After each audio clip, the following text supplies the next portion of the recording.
우리 동양이나 서양이나 새해를 맞이하면 서로 만나서 인사를 할 때 복을 빌어주는 풍습이 있습니다. 우리나라에서는 대개 새해 복 많이 받으십시오 이런 인사를 하죠. 서양에서는 해피 뉴 이어, 행복한 새해가 되십시오 라는 의미로 복을 빌어줍니다. 그런데 우리 한국 사람들에게 있어서 새해 복 많이 받으시라라고 할 때 그 복이라는 것은 대개가 그 good luck, fortune을 말하죠. 대개 그 행운, 운을 말합니다. 그래서 어떤 사람 한국에 보면 집에다 운수대통이라는 글자를 붙이기도 합니다. 운이 좋게 나에게 또 우리 집에 큰 복이 들어오기를 바란다. 그런 뜻입니다. 이런 그 말 속에는 내가 참 성실히 열심히 일해서 얻는 것을 복이라고 생각하지 않고 불로소득, 다시 말해서 내가 노력하지 않고 그저 운이 좋아서 재수가 좋아서 얻는 것을 복이라고 이렇게 생각하는 경향이 우리 한국 사람들에게 많습니다. 그러므로 사실 이런 새해 인사, 새해 복 많이 받으라고 그럴 때 그런 복의 개념을 가지고 우리가 인사할 때 우리 그리스도인들의 인사는 사실은 적합하지 않다는 생각을 하게 됩니다. 차라리 그럴 바에는 서양 사람들의 인사인 해피 뉴 이어, 새해 좀 더 행복하시기를 바랍니다 라고 하는 것이 더 적당한지 모르겠습니다. 적어도 우리 그리스도인들이 이 복이라는 말을 쓸 때 기독교적인 그 복의 바른 개념, 그 의미를 가지고 사용해야 합니다. 그렇지 않고 세상 사람들이 생각하는 그런 복의 개념, 복의 의미를 가지고 사람들에게 복 받으라 라고 한다면 그것은 바른 신앙적인 태도라고 말할 수 없습니다. 여러분, 바른 신앙이라는 건 뭡니까? 그것은 하나님께서 성경을 통해서 우리에게 가르쳐 주신 바른 그 진리, 지식에 기초한 그런 신앙적인 태도를 말하는 것이죠. 이런 바른 신앙, 성경적인 지식에 기초하지 않은 그런 신앙은 그 사람이 아무리 그 열심히 믿어도 그 신앙은 미신적이거나 혹은 이교적인 신앙으로 흐를 가능성이 아주 많은 것입니다. 복에 대한 생각도 마찬가지죠. 복에 대한 바른 생각, 바른 지식에서 나오지 않는 그런 복의 소원은 참된 기독교의 복이 아님을 항상 우리는 유의해야 합니다. 우린 그동안 한국 교회에서 너무 복을 남발해서 복 받는다 혹은 복을 구한다라고 하면 우리는 되게 그런 것들을 좀 무속적인 신앙이 아닌가 혹은 기복주의적인 신앙이 아닌가 그런 부정적으로 생각하는 경향이 있습니다. 그러나 사실 여러분, 복은 좋은 것이죠. 왜 그렇습니까? 성경에는 무수히 하나님의 그 복에 대한 약속이 나와 있기 때문입니다. 성경이 말하는 복이란 무엇인가? 그래서 한마디로 요약하면 하나님께서 베푸시는 그분의 호의, favor, 은혜를 말하는 것입니다. 그런데 여러분, 성경에 보면 구약 시대의 하나님의 그 어떤 그 복을 설명하는 것과 신약의 의미가 좀 차이가 있습니다. 여러분이 구약 성경을 보시면 하나님의 백성에게 내려주는 그 복의 그 어떤 현상들을 보면 어떻게 나와 있죠? 대개가 재물 혹은 건강, 자녀, 많은 그 자녀들 혹은 번영, 전쟁의 승리 등 매우 현세적이고 가시적이고 물질적인 이런 복의 형식으로 나타나 있습니다. 그러나 우리가 잘 아는 것처럼 그리스도께가 오셔서 우리의 구원을 성취하신 이 신약시대 이후에 그 복의 그 어떤 개념이나 의미를 보면 이런 구약의 가시적이고 물질적인 그런 복의 형식으로 나타나 있지 않다는 것입니다. 왜 이런 차이가 있는가? 아마 여러분이 잘 알 것입니다. 그건 하나님의 소위 계시의 점진적인 성격 때문에 그런 것이죠. 이것은 마치 어떤 사실을 유치원 학생에게 이해시키는 것과 대학생에게 이해시키는 것의 차이라고 그렇게 말할 수도 있습니다. 말씀드린 것처럼 이 성경 계시의 점진적 특성을 볼 때 메시아가 오시기 전의 구약 시대에는 하나님의 복을 이해시키는데 어린아이에게 유치한 수준으로 구약 시대 사람들에게 그렇게 설명을 합니다. 그건 왜 그렇다고요? 하나님의 그 계시가 구약 시대는 훨씬 더 적게 부족하게 나타난 것이죠. 그러나 예수님이 오신 다음에는 그 계시가 충만하게 드러나서 우리는 하나님의 뜻을 알게 된 것입니다. 구약의 이스라엘 백성들에게 하나님의 복을 가르치고 이해하려면 그들의 맞는 수준, 어린아이의 눈높이에서 이해시켜야 합니다. 여러분 그렇지 않습니까? 어린아이에게 우리 부모들이 그 아이에게 큰 어떤 선물이나 아이가 원하는 어떤 것들을 보상해 주거나 할 때 그 아이가 우리 부모가 참 좋으신 분이구나. 부모가 나를 사랑하는구나. 이런 것들을 이해하게 되죠. 그 아이에게 엄마 아빠가 너의 선물이다. 엄마 아빠가 너의 복이다 그러면 아이들은 잘 이해를 할 수가 없는 것과 마찬가지입니다. 앞에서 언급했듯이 구약에는 하나님의 복을 이러한 재물의 복, 건강의 복, 장수의 복, 많은 자녀의 복, 이런 매우 현세적이고 물질적인 복들로 설명하고 있습니다. 아이들에게는 이렇게 물질적이고 가시적인 것으로 설명해야 이해가 되는 것이죠. 그렇지 않고 하나님 자신이 너의 복이다. 의를 위해 고난과 손해를 받는 것이 그게 복이다. 이것은 아이들 수준에서는 잘 이해가 안 되는 것입니다. 그러나 말씀드린 것처럼 신약시대 이후, 즉 하나님의 계시가 예수 그리스도 안에서 충만하게 나타난 이후에는 구약적인 이런 복의 형식들, 가시적이고 물질적인 이런 복의 형식들은 이제 완전히 뒤로 물러가게 됩니다. 이제는 신약시대에는 복의 의미가 뭔가, 복의 진정한 내용이 뭔가, 이런 것들이 이제 강조된 것입니다. 그래서 여러분, 신약에 보면 하나님의 은혜와 상관없이, 하나님의 호의와 상관없이 현세적인 복을 누리는 사람들이 등장하죠. 어떤 사람들입니까? 마태복음 19장에 보면 부자 청년의 이야기가 나옵니다. 또 누가복음 12장 뒤에 보면 거기 어리석은 부자 이야기가 나오죠.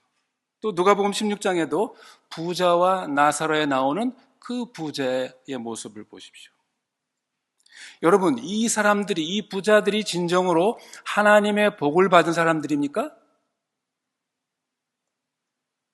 반대로 마태복음 5장에 나오는 산상수훈에 나오는 8가지 복을 보십시오. 복 받은 사람들을 보십시오. 어떤 사람들입니까? 심령이 가난한 자, 긍휼히 여기는 자, 의를 위하여 핍박을 받는 자, 이런 자들이 복이 있다는 것입니다.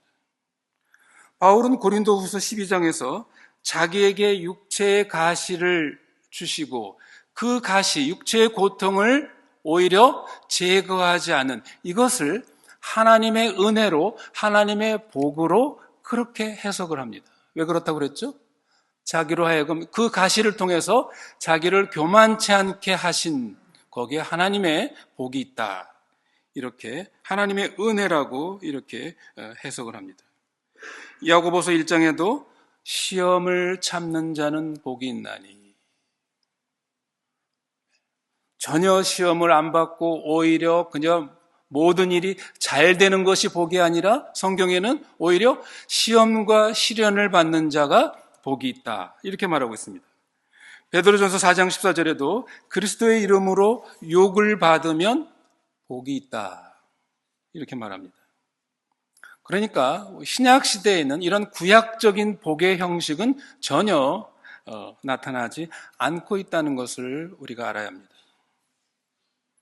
그러나 성도 여러분, 저희가 이 신구약 성경의 복에 대한 설명을 자세히 살펴보면 거기에는 공통적인 한 요소가 있습니다. 신구약 성경 모두 하나님의 복에는 소위 이중적인 면이 있다는 것입니다.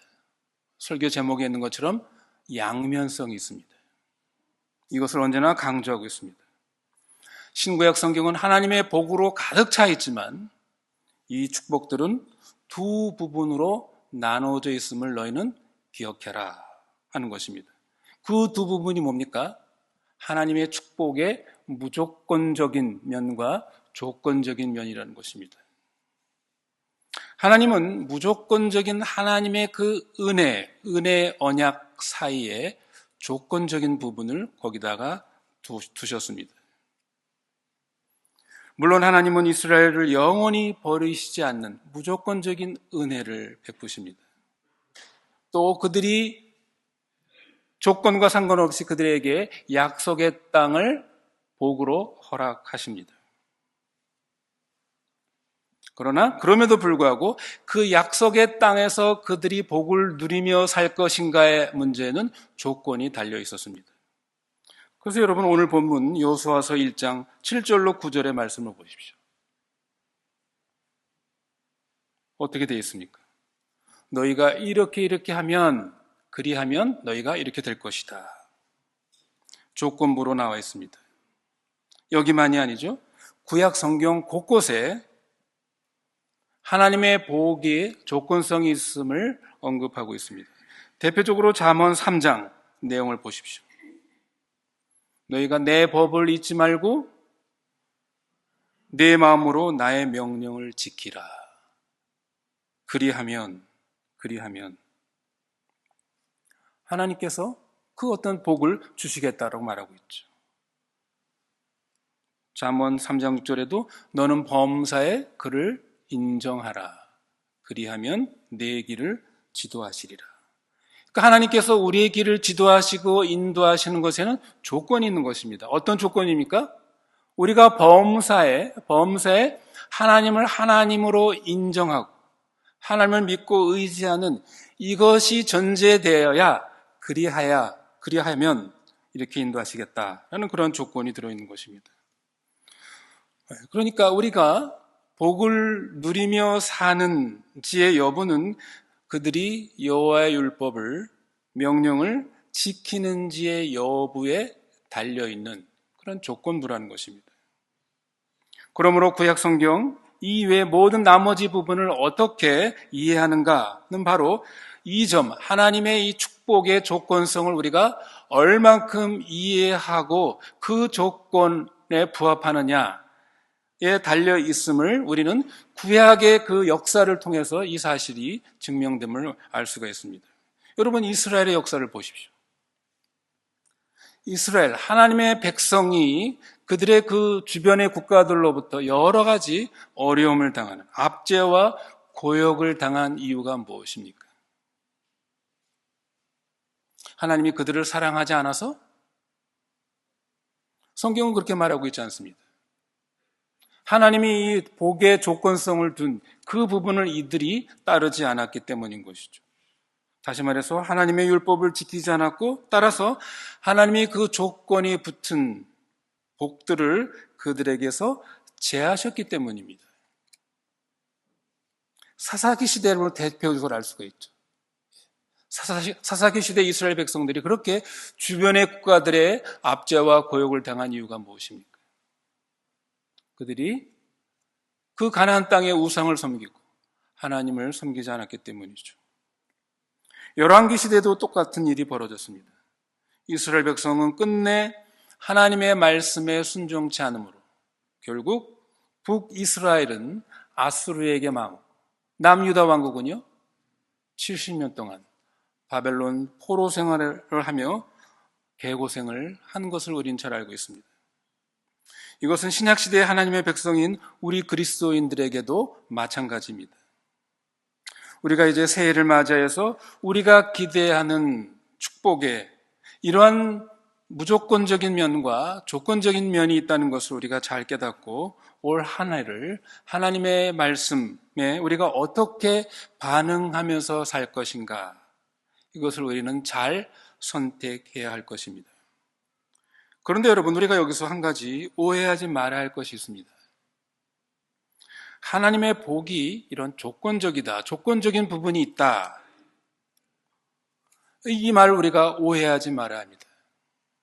그럼 우리가 하나님의 명령, 율법을 다 지켜야, 명령에 순종해야 구원을 얻는다는 말인가? 라고 이렇게 의문을 가진 사람이 있을지 모르겠습니다. 그러나 성경이 이 복의 조건성을 말할 때는 우리 구원과 관련된 문제가 아니라는 것을 우리가 알아야 합니다. 만약 우리의 구원이 우리의 어떤 조건과 관련되어 있다면 그건 성경의 전체적인 가르침과 그것은 어긋나는 것입니다. 모순되는 것입니다. 하나님의 명령, 하나님의 율법을 온전히 지킴으로 의를 얻을 수 있는 사람이 있습니까? 구원의 복을 얻을 수 있는 사람이 있습니까? 성경은 하나도 없다고 얘기하고 있습니다. 그러므로 인간의 연약과 무능을 아시는 하나님께서는 율법을 통해 우리가 뭔가를 하나님 앞에 의를 얻을 수 있는, 복을 얻을 수 있는 어떤 그 조건을 기반으로 해서 우리를 구원하신다거나 우리를 영원의 생명의 길로 우리를 인도하신다, 주신다, 이것은 불가능한 것입니다. 신약적인 용어로 말하면 우리의 구원, 영생, 하나님의 자녀됨은 오직 예수 그리스도를 믿음으로 말미암아 무조건적인 이 하나님의 은혜와 복을 얻는 것입니다. 전에도 말씀드렸지만 여러분, 우리가 믿음으로 의롭다함을 받는다는 말은, 다시 말하면 우리의 행위를 조건으로 해서 얻는 것이 아니라 전적인 하나님의 은혜로 얻는다, 그런 뜻입니다. 그러므로 우리가 하나님의 이 복을 생각할 때 항상 첫 번째로는 하나님의 무조건적인 은혜를 전제해야 합니다. 하나님께서 아무 자격이나 공로가 없는 우리에게 그리스도를 통하여 먼저 은혜와 복을 주셨습니다. 그런데 성경이 그렇게 반복적으로 하나님의 명령에 순종하면 복을 얻고 불순종하면 저주를 받는다 라는 이런 조건적인 복을 그러면 말하고 있는 것은 무슨 의미인가 하는 것입니다. 이것이 우리의 구원과 관련된 문제가 아니라고 한다면 도대체 이 복의 조건성은 어떤 의미를 갖고 있는 것인가 하는 것입니다. 그러면 그 복은 어떤 복을 말합니까? 이 복을 한마디로 말하면 구원의 복을 우리가 실제로 누리고 사는가 아닌가, 이 문제입니다. 여러분, 우리가 구원의 복이라고 그럴 때는 우리가 죽은 다음에 천국에서 받는 그 복을 말하는 것이 아닙니다. 우린 이미 예수 그리스도의 무조건적인 은혜로 말미암아 구원의 복을 얻은 자들입니다. 그러나 이 구원의 복을 우리가 이 땅을 살아가면서 그 구원의 복을 누리고 그것을 실감하며 사는가, 이것은 전혀 다른 문제라는 것입니다. 구원의 복을 받았다는 것과 실제로 그 구원의 복을 누리면서 사는 것, 여기엔 커다란 차이가 있습니다. 그 복을 요약하면 바울은 로마서 14장 17절에서 말하고 있죠. 하나님의 나라는 먹는 것과 마시는 것이 아니요 오직 성령 안에서 의와 평강과 희락이라, 기쁨이라. 여러분, 하나님의 이 구원의 복을 요약 한마디로 말한다면 바로 바울이 말한 이 말입니다. 의와 평강과 기쁨, 하나님 나라의 복입니다. 이것이 하나님 나라 백성의 축복된 삶의 특징입니다. 여러분, 먹는 것과 마시는 것으로 대표되는 이 세상의 물질적인 것, 이것은 불신자나 불순종하는 사람도 얼마든지 얻고 누릴 수 있는 것입니다. 그러나 하나님과 바른 관계, 이게 의죠. 이 관계에서 나오는 진정한 그 평화, 평강과 기쁨, 이것은 아무에게나 오는 것이 아닙니다. 불신자에게도 혹은 하나님을 불순종하는 사람에게도 현세적인 건강이나 돈이나 명예 이런 것들을 누리고 살 수 있지만, 그러나 그들에게 성령 안에서 의와 평강과 희락, 이 약속은, 이것은 약속되지 않은 것입니다. 어떤 상황 속에서도 평강과 기쁨을 잃지 않는 사람, 이 사람이 진정 축복된 사람이요, 축복된 인생입니다. 그런데 이러한 축복의 조건성은 우리 그리스도인들에게도 적용됩니다. 하나님의 무조건적인 구원의 은혜와 복을 받은 사람이라 할지라도 이 축복의 조건의 위치에 서 있지 않는다고 한다면, 다시 말해서 우리가 현재 하나님과 바른 관계에 있지 않다고 한다면, 하나님의 뜻과 말씀에 불순종하는 위치에 머물러 있다고 한다면, 그는 이 구원의 복, 하나님 나라의 복을 현실적으로 누리지 못하는 이 지경에 떨어진다는 것입니다. 다시 말하면 그의 삶 속에서 하나님 나라의 특성인 의와 평강과 희락을 실제적으로 누리지 못하는 이러한 삶을 산다는 것입니다. 성도 여러분, 생각해 보십시오. 믿는 사람들이 누릴 수 있는 이 신령한 복, 하나님 나라의 복을 이 땅에서 누리지 못하고 산다면 그것은 믿지 않는 사람과 별 다른 것이 없는 것이죠. 참으로 안타깝고 슬픈 현실입니다.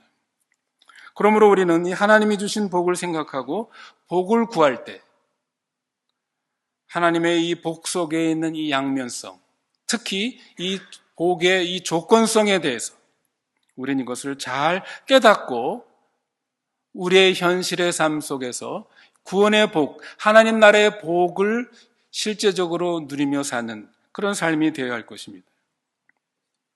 그런데 성도 여러분, 우리는 오늘 본문을 통해서 우리가 믿는 하나님이 어떤 분이신지를 좀 더 알 필요가 있습니다. 그리고 이 하나님이 어떤 분이신지를 우리가 알면 알수록 더 하나님의 은혜에 감사하며 하나님께 순종하는 마음을 갖게 될 것입니다. 여호수아서는 모세를 이은 지도자 여호수아가 출애굽 2세대를 이끌고 약속의 땅 가나안 땅에 들어가서 점차적으로 가나안 땅을 정복하는 과정을 기록하고 있습니다. 이제 요단강을 건너 여리고성과 아이성을 차례로 함락하고 승승장구해 온 이스라엘은 이제 요단강을 오른쪽에 두고 길을 따라서 북서쪽으로 약 16마일을 진군하게 됩니다. 거기에 가면 양쪽에 두 산을 이제 마주하게 되는 것이죠. 그 산은 그리심산과 에발산입니다. 그리고 그 양쪽 산 사이 골짜기 가운데 세켐이라는 마을이 거기에 있습니다. 여러분, 이 세켐이라는 곳은 아주 오랜 역사를 가지고 있죠. 이 여호수아 이전 600년 전에 어떤 일이 있었습니까? 하나님께서 갈대아 우르에서 아브라함을 불러서 너는 내가 지시할 땅으로 가라. 그래서 아브라함이 하나님의 그 명령을 따라서 정착한 곳이 세켐 성입니다. 이 에발산, 그리고 그 세켐에서 첫 제단을 쌓았죠. 이 에발산과 그리심산은 각 정상에서 약 2.4km 이렇게 떨어진, 양쪽에 벌어진 이 산입니다. 정상에서는 2.4km가 떨어졌지만 산 밑으로 보면 굉장히 좁은 450m밖에 떨어져 있지 않은 이런 모양을 가지고 있습니다. 다시 말하면 역삼각형으로 된 이런 양산이라고 볼 수가 있는 것이죠. 이 두 산에는 아주 흥미로운 사실이 있습니다. 하나는 에발산이나 이 그리심산에 올라가서 보면 이 약속의 땅, 가나안 땅의 상당한 부분을 다 볼 수가 있는 그런 위치에 있습니다. 또 하나의 중요한 사실은 이 두 산 밑에, 아까 제가 역삼각형이라고 그랬죠. 그렇기 때문에 이 두 산 정상에서 서 있으면 밑에 그 계곡에서 이야기하는 소리를 쉽게 들을 수가 있다는 것입니다. 원통형으로 되어 있기 때문에 산 모양이 쉽게 위에서 쓴 사람들이 들을 수가 있는 것이죠. 그러니까 오늘날처럼 마이크를 사용하지 않고도 밑에서 소리를 지르면 양쪽 산 위에 정상에 있는 사람들이 충분히 아래에서 얘기하는 소리를 들을 수 있는 그런 음향 효과가 있는 그런 산입니다. 모세는 죽기 전에 이스라엘 백성들에게 약속의 땅에 들어가면 너희가 12지파를 그 양쪽 그 산에 6지파씩 나누어서 정상에 세우고 하나님의 율법을 낭독하라 라고 그렇게 명령을 합니다. 물론 모세는 하나님으로부터 받은 것이죠. 그래서 그리심산의 6지파, 에발산의 6지파 이렇게 온 이스라엘을 전부 다 세우고 밑에서 레이지파 사람이 이제 하나님의 율법을 낭독하는 것입니다.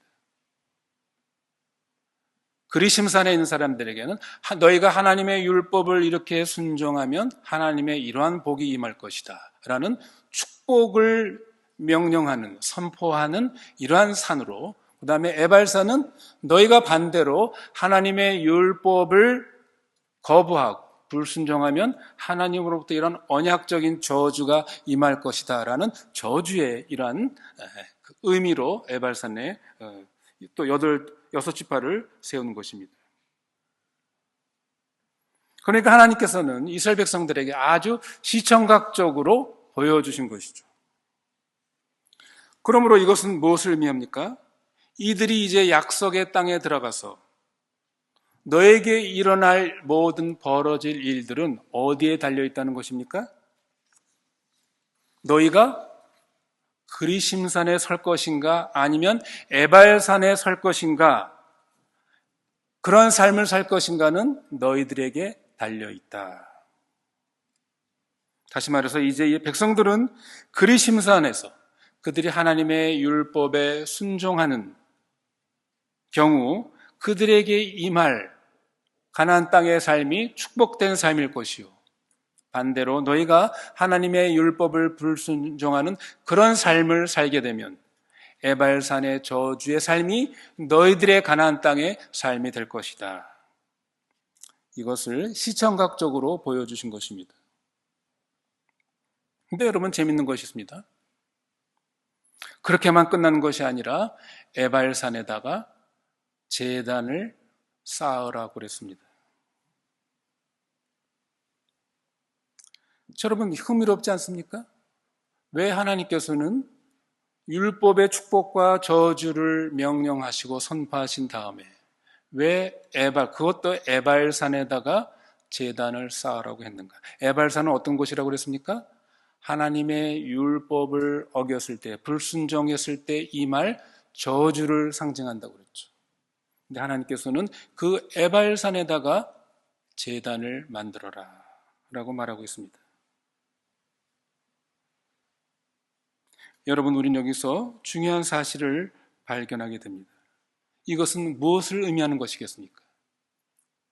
하나님은 이스라엘 백성들이 하나님의 율법을 온전히 지킬 수 없다는 사실을 이미 알고 계신 것이죠. 만약 제단이 없었다면 어떤 일이 벌어지겠습니까? 이스라엘 백성들은 하나님의 율법의 저주를 받고 비참한 그러한 생활 속에 살아갔어야 했을 것입니다. 이 제단이 말하는 게 뭐겠습니까? 비록 너희가 연약하고 부족해서 하나님의 율법을 불순종할지라도 나는 너희에게 뭡니까? 회복의 길을 열어주겠다. 너희를 용서하고 내가 너희를 다시 만나주겠다라는 그런 의미입니다. 이스라엘 백성들은 에발산에 제단을 만들고 거기에서 하나님께 번제와 화목제를 드리라 라고 그렇게 하나님께서 명령하셨습니다. 너희가 하나님의 율법을 불순종한다 할지라도, 그런 일이 발생한다 할지라도, 그러나 하나님과 다시 관계를 맺을 수 있는 그 은혜의 길을 하나님께서 열어주신 것입니다. 그리고 제단을 어떻게 쌓는지에 대해서도 하나님은 8장 31절에서 말씀하고 있죠. 어떻게 하라고 그랬습니까? 하나님의 이 제단을 철연장으로 다듬지 아니한 새 돌로 만든 단이라고 그랬습니다. 철연장이라는 말은 상징하는 게 뭐겠습니까? 인간의 방법이 들어가 있지 않는 것을 말합니다. 오직 하나님이 정하신 방법으로만 하나님께 제사를 드려야 한다. 제단을 만들어야 한다. 그런 뜻입니다. 자기 마음대로 인간의 방법, 인본주의적인 방식에 한으로는 하나님께 올 수가 없다는 그런 의미입니다. 여러분, 이것이 신약적인 의미로 말하면 어떤 의미겠습니까? 우리가 하나님 앞에 우리가 가진 어떤 조건을 가지고 하나님 앞에 나갈 수 있는 것이 아닌, 오직 하나님이 마련하신 방법인 예수 그리스도, 그분만을 의지해서 하나님 앞에 나아갈 수 있다. 그럴 때만 하나님께서 우리와의 관계를 회복시키시겠다. 관계를 맺겠다. 그런 의미입니다. 이 제단은 하나님의 율법을 지키지 못한 저주의 산 에발산에 만들어 놓으라고 했습니다. 왜 그렇습니까? 하나님의 백성 이스라엘은 스스로 하나님의 율법을 지키지 않았음을 인정해야 한다는 것입니다. 그들은 율법의 저주를 받아 마땅한 자들임을 인정해야 합니다. 그러나 이 에발산 위에 있는 제단을 통해서 드려지는 화목 제사를 통해 하나님은 백성들의 죄를 용서하시고 그들을 다시 받아주셨습니다. 신약의 우리 그리스도인들도 마찬가지입니다. 우리는 하나님의 뜻대로 살기를 원하지만 우리의 죄된 본성과 욕심으로 하나님께 불순종할 때가 참 많은 저희들입니다. 그러나 저주의 산인 에발산에 제단을 만들어 주신 것처럼 하나님께서 그리스도를 통하여 그리스도께서 친히 자신이 제단과 화목 제물이 되어서 우리들의 죄를 용서하시고 하나님과의 새로운 관계를 회복하도록 은혜의 길을 우리들에게 무조건적으로 마련해 주신 것입니다. 이렇게 하나님의 놀라운 무조건적인 은혜와 복이 우리에게 언제나 주어진 것입니다. 말씀을 맺습니다. 성도 여러분, 우리는 이제 새해를 맞이해서 여러분의 소원과 기대가 무엇입니까? 새해는 여러분이 복을 많이 받는 것입니까? 네, 아주 좋은 것입니다. 여러분, 복을 기대하고 복을 간구하십시오. 그러나 한 가지 조건이 있습니다. 그 조건이 뭡니까? 내가 하나님의 복을 받을 만한 위치에 있어야 한다는 것입니다. 복을 받을 만한 조건에 내가 있어야 하는 것이죠. 그게 뭡니까? 우리가 하나님의 말씀을 중요하게 여기고 그 말씀을 순종하는 위치에 있으려고 우리는 애써야 합니다. 오늘 말씀처럼 내 계명한 율법을 지켜 좌로나 우로나 치우치지 말라. 그리하면 어디로 가든지 내가 형통하리라. 그렇지만 우리는 자주 불순종하고 좌로나 우로나 치우치고 실패하기도 합니다. 그러므로 성도 여러분, 우리는 또한 중요한 사실 하나를 잊지 말아야 합니다. 하나님의 무조건적인 은혜의 복이 항상 우리에게 주어졌다는 것을 기억해야 합니다. 이스라엘 백성들에게 에발산의 제단을 쌓으라고 하는 것처럼 그 돌 제단을 미리 하나님께서 마련해 두신 것처럼 우리는 언제나 조건 없이 예수 그리스도를 통하여 하나님께 나아갈 수 있는 그런 복이 우리에게 주어졌다는 사실을 우리는 잊지 말아야 합니다. 그러므로 우리는 날마다 그리스도의 십자가를 붙들고 십자가를 의지하고 회개하며 하나님께 나아가야 합니다. 하나님의 조건 없는 그 은혜를 깨닫고 그 은혜의 힘으로 우리의 마음을 다시 새롭게 함으로 변화를 받아야 합니다. 그래서 다시 우리가 하나님의 선하시고 기뻐하시고 온전한 뜻이 무엇인지를 깨닫고 순종하는 위치에 서야 합니다. 우리는 그렇게 함으로 이 땅에서 하나님 나라의 복, 다시 말해서 의와 평강과 기쁨의 복을 맛보고 누리는 그러한 삶을 우리가 살아갈 수가 있습니다. 올 한 해가 그러한 축복된 한 해가 저와 여러분의 있기를 바라고 기도합니다.